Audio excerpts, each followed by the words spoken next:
So far, we've been looking at issues involving AI and the individual, and you might say the isolated individual. That is, how does it affect the way that we read? How does it affect the way that we write? How does it affect the way that we create?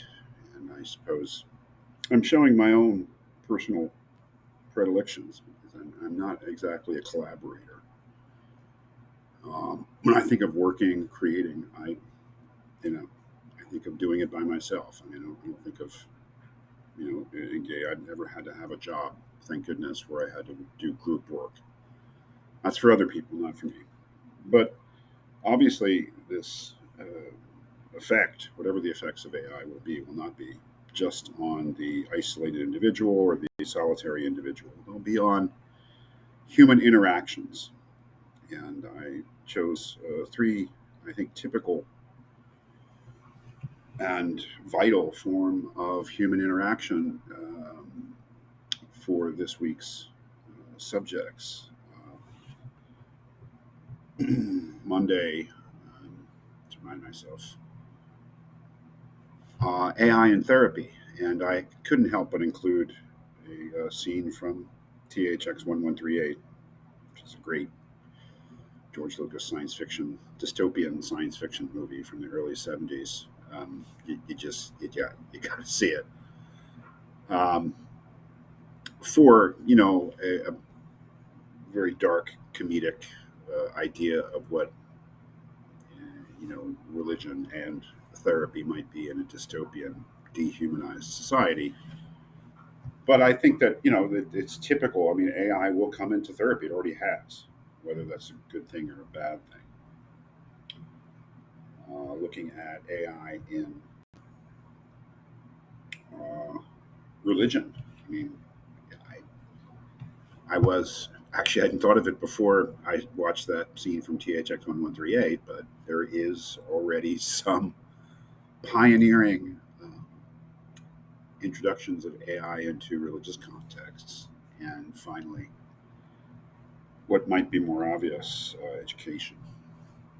And I included a really classic Isaac Asimov science fiction story about education and technology. It's a real classic. I remember reading it for the first time when I was a teenager and really being struck by it.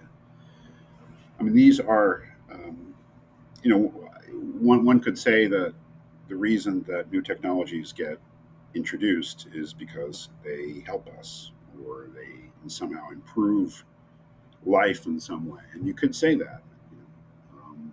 But there's no doubt that new technologies get introduced because they save money or make money.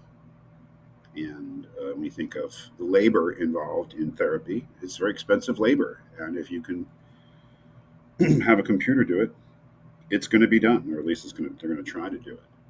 Um, in education, they're always trying to cut corners, save money. If you can get rid of the human teacher, or at least reduce the number of human teachers, and introduce an algorithm, computer, whatever, it will be done, or at least they will try to do it. And I guess religion isn't under quite as harsh a profit principle as business or education,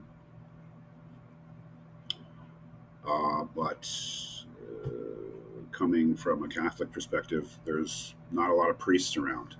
So it may be that in at least certain religious contexts, an AI is the only thing to do because there's just not enough human beings to fill the role of priest or imam or a rabbi or whatever, So I think that, and I think that, yeah, I mean, again, if you look at the literature or you just look at what people are saying, there are the rah rah people, AI, oh, don't be afraid of it, it's going to be great.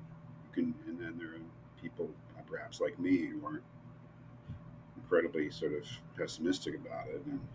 And there are, I suppose, people in between who sort of recognize that it's coming and maybe want to make the best of it. So I don't know. But in these situations, education, religion, and therapy, form of medicine, these are all very, very intimate things, you know, that is very personal things. The relationship between teacher and student, between doctor and patient, between the religious authority, whoever it is, the priest, rabbi, and the parishioner. I mean, these are very, very ancient and very intimate things, and the consequences of throwing AI into the mix, I don't know, very, very questionable, I would say, but maybe inevitable.